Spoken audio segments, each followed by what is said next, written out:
internet is an intricate mesh that lets us share and connect without an emphasis on where we exist, an inherently democratizing entity, except it holds a registry of every site we've ever seen, and tons of companies sit back and pluck the puppet strings, keeping us in ecosystems, leading us to suffering.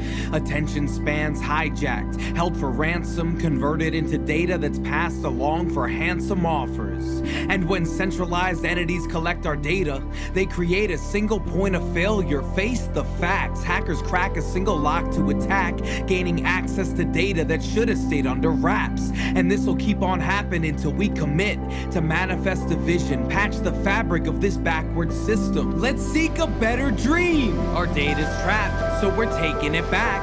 And blockchain will make this game a pain to the past, cause only those we choose will be able to access with passes that automatically protect our assets. All right, yeah!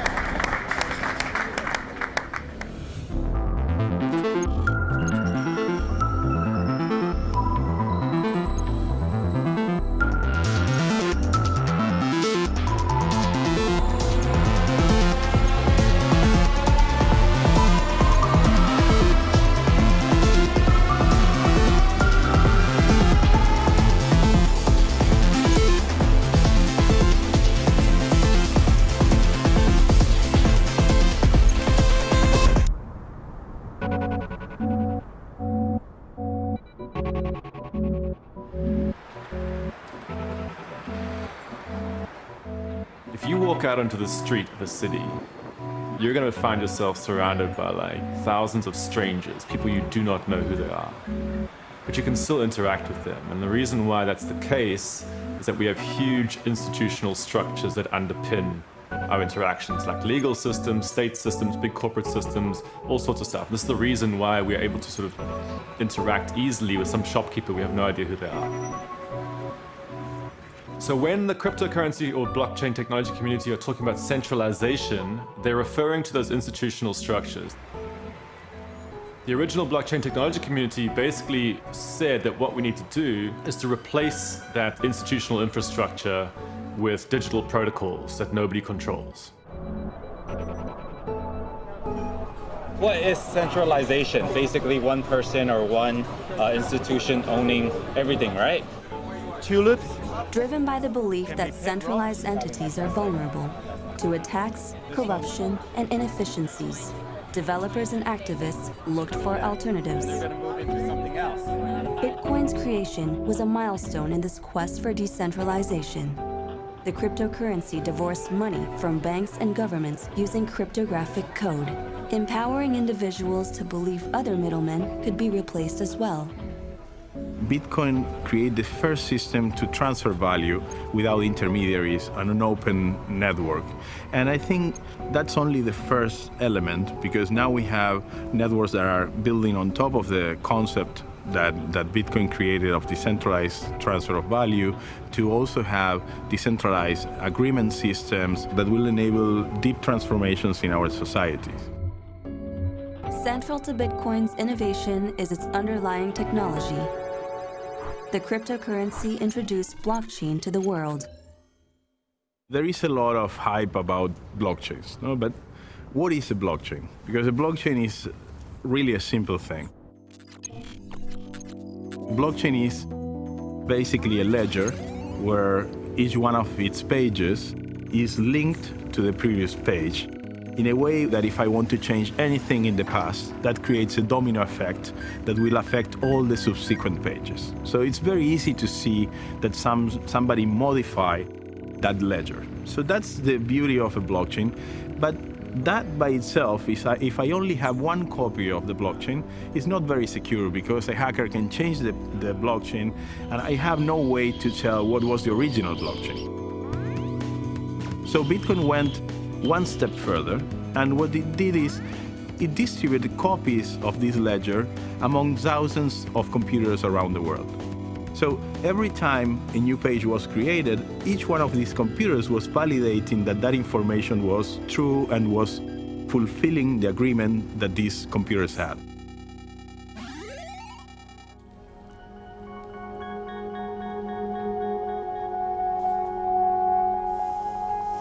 Through Bitcoin, people realized the immutable, transparent, distributed qualities of blockchain technology meant it could be the tool to decentralize other parts of society.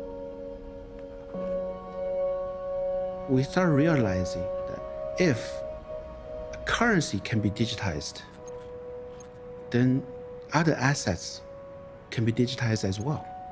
And many other things will be digitized. And what's beyond Bitcoin? So Bitcoin is really just digital currency. Can you digitize gold? Can you digitize crude oil, silver, stocks, and maybe artworks, intellectual properties? We didn't call it blockchain yet. We call it Bitcoin 2.0.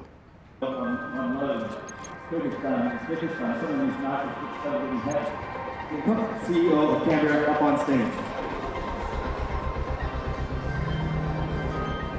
In 2013, a 19-year-old Bitcoin enthusiast, Vitalik Buterin, put blockchain technology in the spotlight when he explored its applications beyond currency. He laid out his ideas in a project called Ethereum. Ladies and gentlemen, to continue this afternoon session, please invite up the creator of Ethereum, Vitalik Buterin.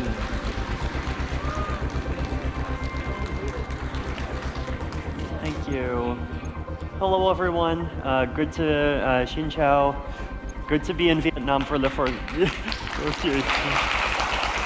Vitalik Buterin is, I think, one of the most significant and impactful people of our generation. There has been this kind of history of 40 years of research in cryptography, including things like RSA. I think that he is someone who is somehow seamlessly able to combine very sophisticated thinking around economics, around cryptography, around technology, around society, around government, around ethics. And he's able to process it and kind of put it into a package which he can express through really a protocol. Basically, in many kinds of mechanisms, there is a trust problem. What are blockchains good at solving? Trust problems. Blockchains, often together with other kinds of cryptographic technologies, can make mechanisms work better in practice. Vitalik proposed a toolkit to create all sorts of decentralized applications beyond currency, including the ability to enforce agreements through unstoppable code. So after I'd just started coding it, I started to realize what the practical and the social implications were of it. And that's when I really got interested. That's when I started to think, you know, this project isn't just about creating another implementation of Bitcoin and with maybe a little bit more flexibility. This is the next step in the road to where this cryptographic, crypto-anarchistic, trust-free, cypherpunkish journey is going. That was really interesting. That was the point where I was kind of hooked and I wanted to see this thing through. We can make many things in the world kind of work in ways that are, more fair, efficient, and inclusive. So, thank you.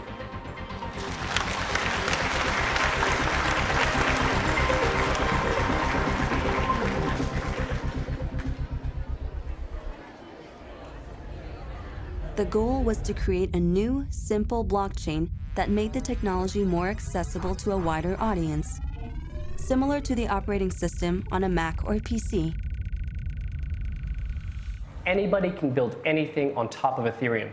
If you have the code, if you have the will, and if you have the actual drive to make an application out of it, then you can make something interesting out of Ethereum. The idea that it doesn't have any prescribed utility or prescribed application on top is its charm. And I think that really attracts a certain type of developer who's interested in kind of looking at the ways that technology and internet are failing us and trying to build better solutions. One of the most powerful features of Ethereum is smart contracts. Traditionally, we use trusted third parties to guarantee a deal. In the context of crowdfunding, for example, we would normally use Kickstarter or Indiegogo. If you reach your target, you get the money. If you don't, it gets reimbursed. Smart contracts replace the third party with cryptographic code that guarantees the terms of the deal are respected. They use the immutable, transparent, traceable, and distributed aspects of blockchain technology to replace trust. Well, a smart contract is not smart, and it's not even really a contract. It's just a piece of code that executes itself. And that's self-executing portion of it makes it really interesting for creating autonomous organizations and creating like automated transactions that can't be stopped. So for instance, if you create a smart contract that says, if this person pushes a button, then you send $2 here, right? You can do that online and it can't be stopped. If some government or some legal entity says, no, stop that, please don't send money to that address, that contract doesn't listen. It's going to execute and no one can stop it. You know, this idea of smart contract on a decentralized blockchain allows you to drain trust out of a system without removing people's ability to be sure that their interactions will go as they expect. And in that sense, what we've come up with isn't cryptocurrency, it's not crypto finance, it's crypto law. And no one's really come up with anything like that in the past, right? The legal system was one of the pillars of modern society. It's one of the pillars of civilization. This was game-changing in the sense that it was going to alter the fundamentals of society.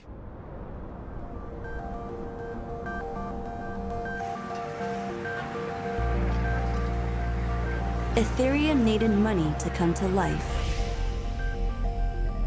They looked to a nascent crowdfunding model called initial coin offerings, in short, ICO. They created a token called Ether and toured the world to convince people to buy their tokens. Instead of having a contract that's backed by a legal system, you would put money into a magic box, and then that magic box would just automatically move the funds over to me if I do what I need to do, and refund them of the funds back to you otherwise.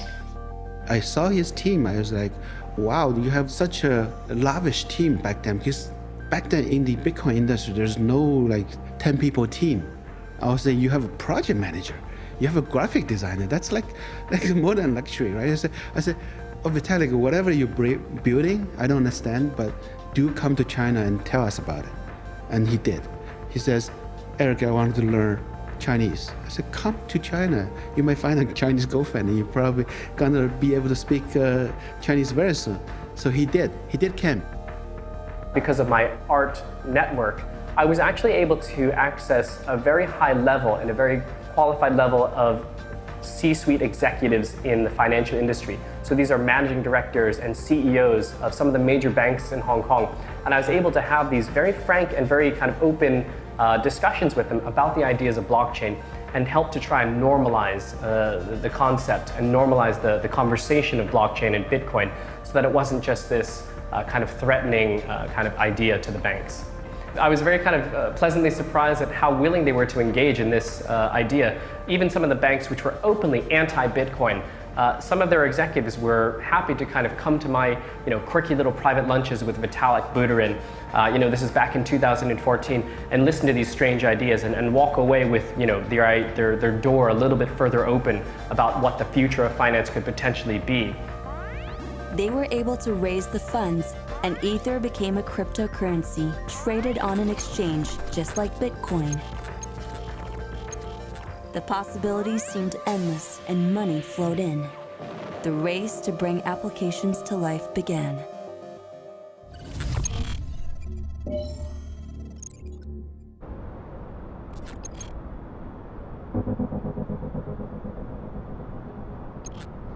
More American companies are now embroiled in China's latest food scandal, as contaminated meat from the same suppliers has supposedly been sent to Japan.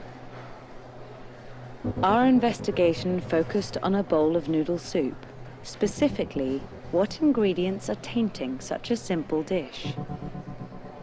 Blockchain is traceable and immutable. both useful qualities for industries where trust is lacking.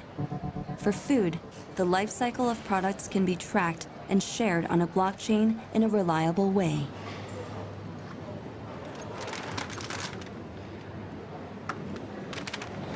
So here's our product. It's called Go-Go Chicken. You can find out all the data which is related to this chicken and all stored on the blockchain.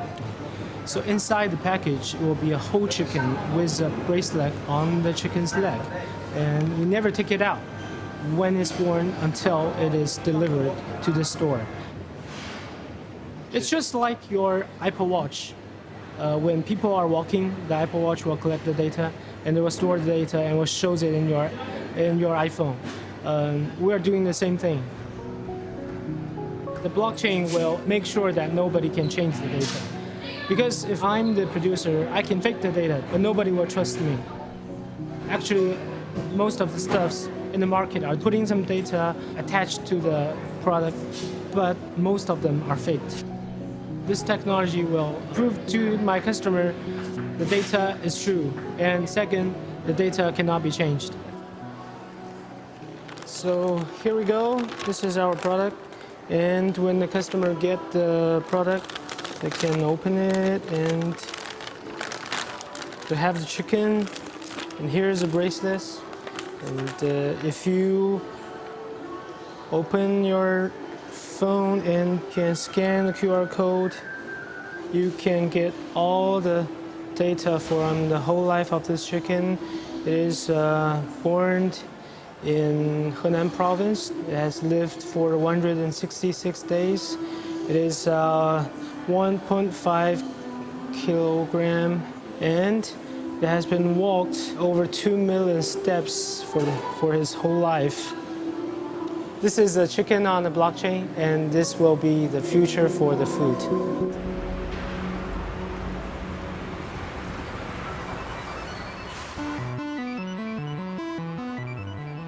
Blockchain became a buzzword for businesses trying to raise money for their projects. Hello. We are here in Shanghai, Radisson Blu. We are having a conference of Sky Ledger conference. So Sky Ledger is the third generation of blockchain that will become an infrastructure for a lot of business to build their application on.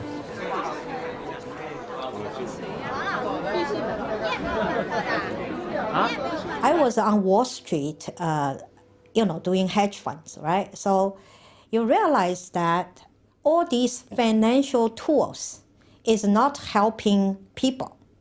So I decided I want to come back to China to be an angel investor, as an early investor for businesses. Then I think people are very cautious of investing early stage because it takes too long. And most of the failure rate is 95%. So that makes a lot of young people actually cannot find financing.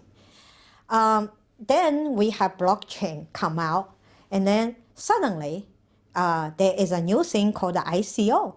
The first ICO we did, I was stunned. We raised $20 million for our companies in 6 minutes. So I was stunned and I just sit there for a long time. I know the world has changed. ICOs kicked off in a massive way in 2017. Businesses present their project in a white paper. They then issue tokens in limited quantities. People buy these tokens during the initial coin offering, and the proceeds finance all sorts of projects. This is the product for a magical plant in Chinese medicine. So when you eat this, it will get you very healthy. So they have this called a 石斛 coin. So people will buy coins to be part of this planting season. And then they were going to use this coin to take these products. So it's an interesting agricultural product that is issuing a coin. So very good. Currently, There are over 1.8 million households on local authority waiting lists for affordable homes in the United Kingdom. Bitcoin will provide and deliver the solution to a government stumbling for answers, a country desperate for a solution. So a lot of time in the older world, we try to sell products, right? We try to sell other people something. So we even go to advertising company to actually, or media, to try to help us communicate to get as many consumers as possible, right? But in blockchain, we have things. We say we have an idea, and then you try to sell coins. If nobody buy your coin, you can forget about it because nobody wants it. It's not a real demand. 知道许多粉丝都买了我们的币，对吧？有1美分到5美分，然后天空币涨到50美元，许多粉丝都是我们天空币的粉丝和小贝壳的粉丝，他们都在这个方面赚了很多钱。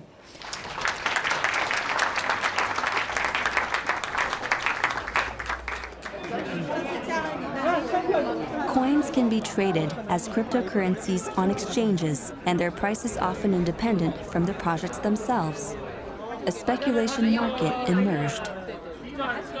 In China, this is about money. And then sometimes you look at it and say, why you like money so much, right? They say, actually, it's their freedom too. Chinese population are so diligent workers. They work so hard. I think in the bottom of their mind, or even they don't realize that, they are actually craving, use the money for their freedom. Then I can do what I want, or I can give my kids a better future for choosing, right? Choice is important. If you don't have money, most likely you don't have choice. It's the people who bought your coin. Money flooded into ICOs from people interested in projects or simply looking for the next big cryptocurrency. Businesses raised millions, even billions of dollars, with no watchdog to monitor what they did with the money. Everyone wanted to get in on the game. You look at the white papers, and I saw one company that was going to build this, and we're going to do it in 2018 and 2019. And I made a post saying, that's comparable to this project, which is called the internet. And that took decades and thousands of engineers and hundreds of organizations to build that. And you're going to do the same thing in 18 months with like a dozen people? Not going to happen. Well, it meant that some of the... Oh, hey, I'm famous for one question. And it's, why does this need a blockchain? And it's a very simple question because most of the ideas out there actually don't need blockchains. I call them FADs, F-A-D-S. It stands for fools, dick, and swindlers. And most people, 95% fall into that category. And there's 5% that actually know what they're doing, are nice people, are honest, and want to create something productive. Internet wouldn't have taken off without porn. And blockchains would not take off without ICOs.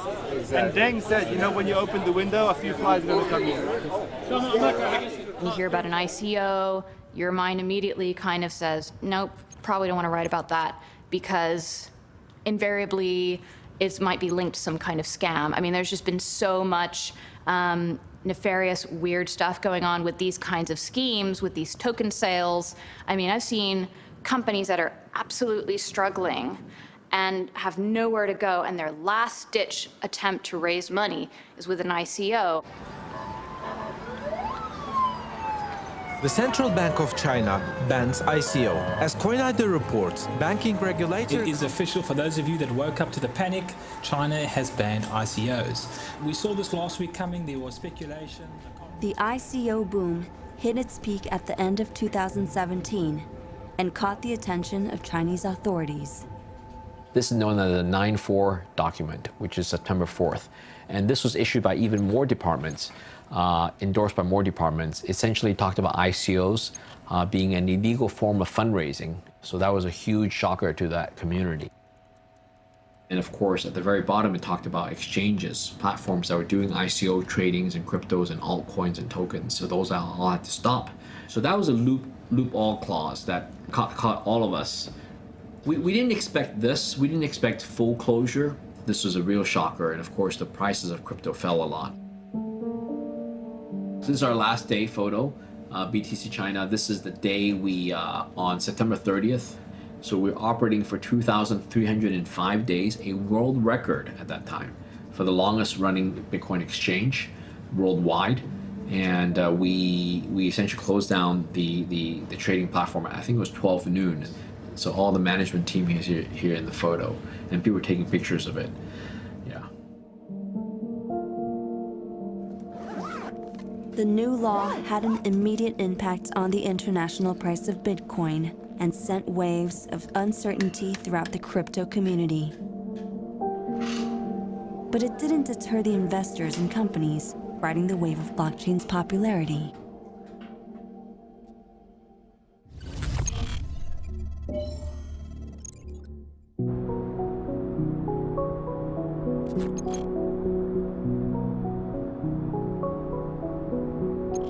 In many parts of the world, entrepreneurs were beginning to use blockchain technology to provide financial services, particularly to capture groups that may be overlooked by governments and banks. Yo nunca tuve una cuenta en el banco, nunca. Hace 10 años que estoy en este país. Vine a raíz de un problema de salud. Entonces, cuando me curé, decidí quedarme y trabajar acá, porque acá tenía fuente de trabajo que en mi país ya no lo tenía. Hola, ¿cómo están? Los primeros 3 años estuve sin papel. Y cuando tuve mi documento, entonces empecé a trabajar ya en blanco y voy saliendo adelante.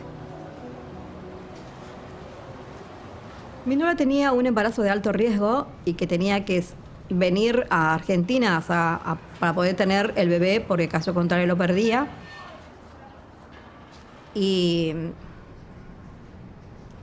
corría el riesgo la vida de los dos.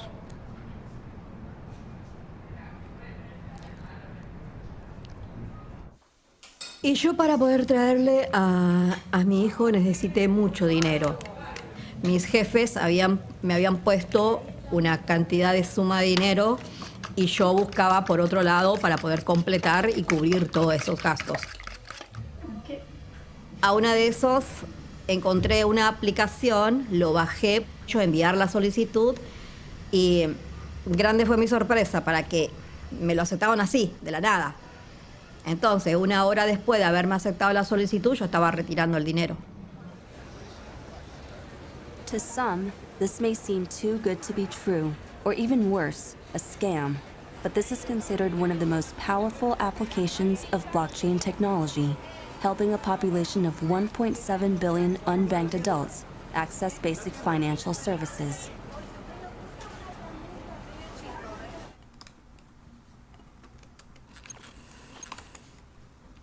La aplicación está montada sobre una app, pero atrás sigue corriendo la blockchain. Cada vez que un cliente se registra en nuestra plataforma, creamos digitalmente una billetera a cada uno de nuestros clientes. Esa billetera es la entrada y salida del dinero de cada uno de nuestros clientes. Cuando llegamos a la plata que la persona requiere del préstamo, esa plata se libera y se transfiere a la billetera del cliente. En cambio, contra nuestros clientes, la idea es no mostrar nada sobre tecnología blockchain, sino que hacer toda una interfaz gráfica amigable que permita al cliente hacer todo un onboarding digital o un KYC, un Know Your Customer, sin necesidad de conocer la blockchain o la tecnología blockchain en sí. The blockchain also records whether the loan is repaid on time, and having a good track record means you're guaranteed a loan in the future. Mi amor. Estás hermoso. Estás hermoso. Ay, qué hermoso que está Tadeo. Qué grande que está Tadeo. Ay, mi nieto es hermoso. Salió todo bien. Y ya está por cumplir su primer añito.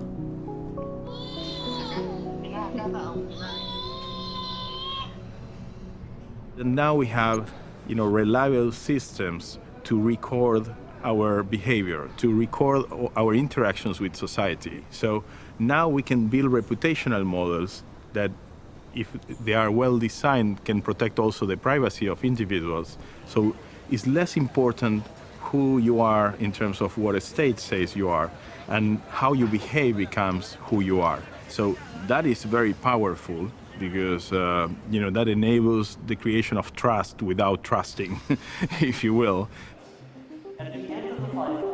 Blockchain technology proved a useful tool for businesses, but the ambition of a radical new form of decentralized human organization remained unfulfilled until 2016, when this dream came a step closer to reality with a project called the DAO. The DAO was a project that was built on top of the Ethereum blockchain. The DAO was the first real attempt at a decentralized autonomous organization. Basically, it was a smart contract that was decentralized, as in there was no owner that could stop anything that the DAO did. It was controlled by token holders who would send Ether to a smart contract, and then they would receive tokens for their efforts.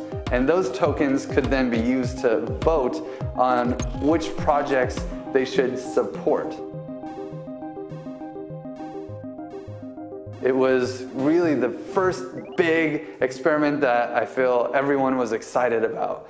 The DAO got way bigger than any of us thought. It ended up raising about $150 to $160 million, depending on the exchange rate that you use for Ether.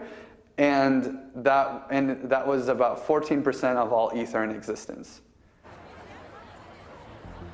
This was Ethereum's most ambitious project to date. The funds raised were unprecedented, and the stakes were high. On June 17th, I woke up and there was something weird going on. The amount of Ether that Etherscan said was in the DAO contract wasn't matching with how much there was supposed to be. We realized that, oh my God, DAO is getting hacked.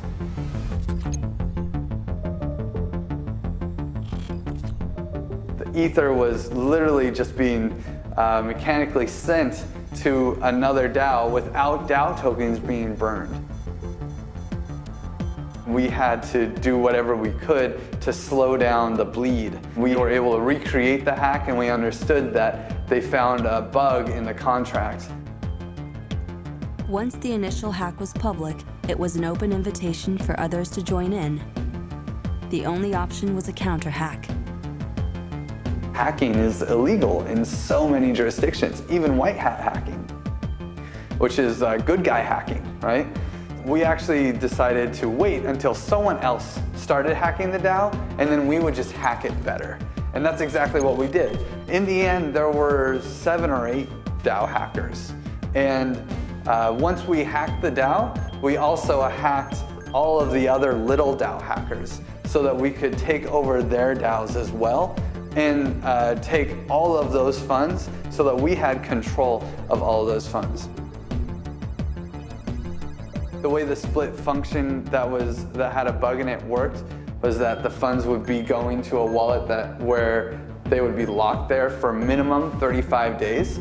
And with that information known, we had 35 days to come up with a solution.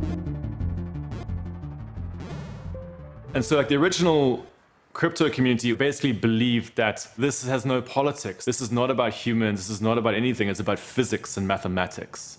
All right. But of course, if you go and tell some people oh, by the way, you're going to be governed by physics and mathematics, not human interaction, they sort of can conceptually understand it for a bit. But when stuff goes wrong, they say, actually, no, we're going to go back to human discussion.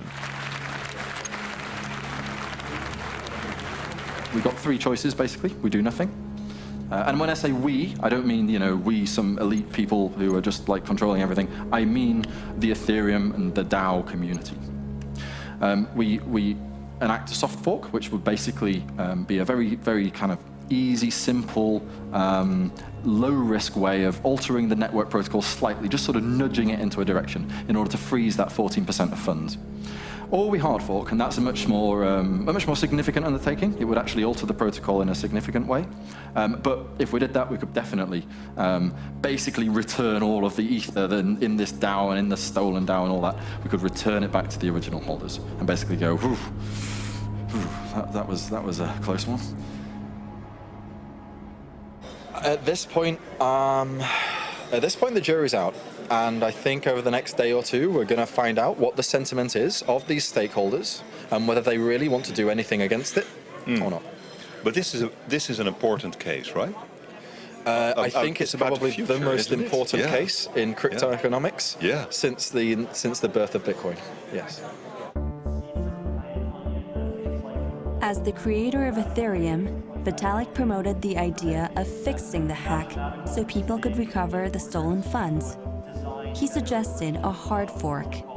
The way the hard fork was designed was that a new transaction that would normally be considered illegal was put into the blockchain. So if you go back on the Ethereum blockchain, the hack happened. It didn't rewrite history. What it did was it allowed for a transaction that shouldn't be possible. The character of blockchain is it's called immutable, meaning everything on the blockchain ledger cannot be changed, and it will go on indefinitely, right? But the hard fork is really say, okay, I'm gonna make one chain into two, and one go this direction, one go on that direction. So basically, imagine you have two ledgers instead of one. I call out to Vitalik, say, don't do that, because for the sake of the immutability of blockchain, you should never do this. But he told me that he has to protect his investor. I didn't agree with that. Nothing like this had ever happened before. People didn't know what to think, what was right or what was wrong, what was possible. There had, in Bitcoin, and really up until that point in Ethereum, there was this understanding of immutability as a feature of a blockchain. But really, immutability is not a feature of a blockchain. Immutability is something that's enforced by culture. No code is immutable. You can change the code. It's on GitHub. There were options on the table, and coming up against the greater good. What is the greater good? Is it better to uphold this idea of immutability, or is it better to steal the money back from the hacker that stole it from all these other people and give it back to them? It was in our power to at least give people the option to support a chain where the hack was reversed. We released a kind of patch to the Ethereum blockchain, and it moved the ether over from the DAO where the attacker would have been able to get hold of the money 5 days later into basically a refund contract so that everyone could get their money back. And this is viewed as controversial because it does sort of interfere with the execution of the code exactly as written. He suggested the hard fork, but he in no way imposed it. And this is the magic of blockchain technology. You cannot use blockchain tech to impose your values on other people. Vitalik did not mandate everyone has to download the new software and run this thing. You would need to upgrade your software, and they had to actually push a button. While most of the Ethereum community decided to hard fork, others stayed on the old blockchain. And two realities coexisted. One where the hack was reversed and its currency remained Ether. And the other where the hack continued and its coin was renamed Ether Classic. Yeah, Ethereum at that stage was definitely not ready for the DAO or any kind of complex smart contract to be holding funds.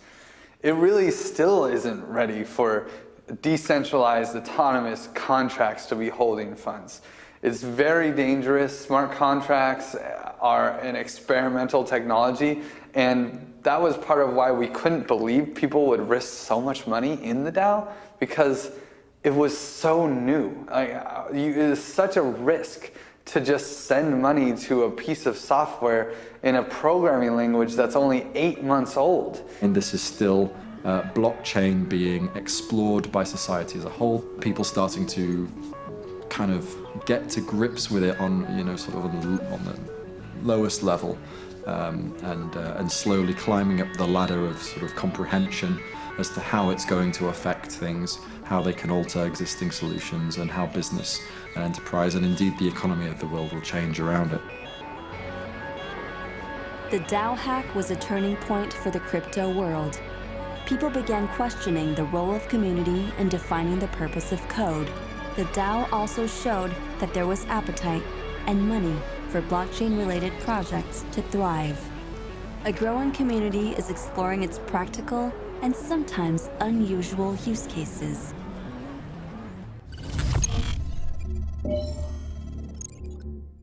You ready to auction some art? The digital piece is a one-of-a-kind exclusive CryptoKitties that will live and can be used within the CryptoKitties game. Produced by myself, so it's a personal representation of some of my feelings around art and blockchain. As an art dealer, I made my bones in buying and selling rare and special and unique artworks. And what's interesting as a parallel between the art world and the Bitcoin and crypto world is that there's a lot of conceptual ideas in the art world. And I saw a parallel with the crypto world. Ladies and gentlemen, lot number 2, I can start straight away online at $11,000. CryptoKitties is basically, it's like a cat, which is just an animated kind of cartoon, which is itself a unique token that you can trade. $28,000 here on my left at $28,000. The charm with kind of CryptoKitties is that as opposed to, say, Ethereum or Bitcoin, where every coin is just like every other coin, with something like CryptoKitties, or another example is Ethereumon, the Pokemon of Ethereum, you have a token which is completely rare and completely unique. There is only one of this particular coin. Now, if you think about our physical world, the world that we live in, every object is basically unique. These non-fungible tokens, these unique assets, are much more accurate maps of the world that we live in, where people can just trade them back and forth, and you can combine them with other cats, and they can breed new cats. And some of these cats can sell for over 200,000 US dollars. So it's a pretty interesting and impactful area. We're at 140,000, going once, going twice, and it is sold for $140,000 to our online. Quirky as it may sound, digital collectibles like CryptoKitties helped expand the possibilities that blockchain offered the world. As long as people saw value for it, there would be a market for it. It really does boil down to the ideas that are supported by the different cultures and the communities inside of it. At the end of the day, it's still very much about the people behind it. Blockchain connects people. And I think that, as a technology, this is really what it does so much better than even the internet itself, with its centralized kind of points of concentration and power aggregation. Blockchain kind of does away with all that and creates this very open system. Blockchain conferences are spreading around the world, and businesses are building their own bespoke versions of the technology. As well as New York. And we are an enterprise software company that builds what I would call blockchain-inspired solutions for enterprise.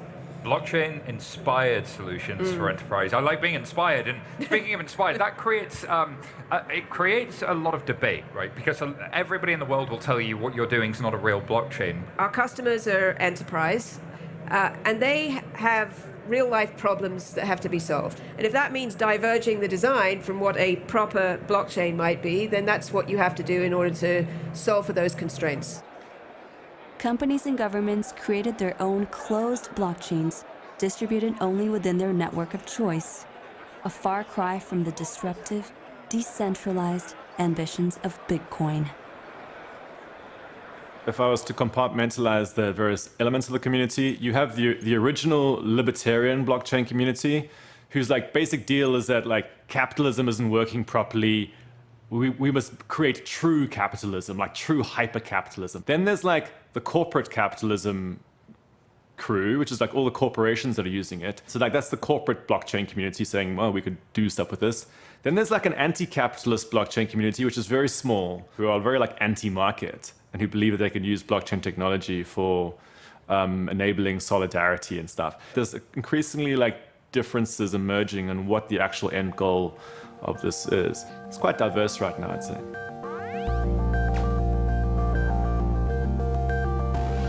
This is a tool, it's not magic. It can be used to do harm. You can use these systems, these identity or reputational systems, you can use them to create totalitarian systems, to create a big brother. So we have to be very careful how we use these tools.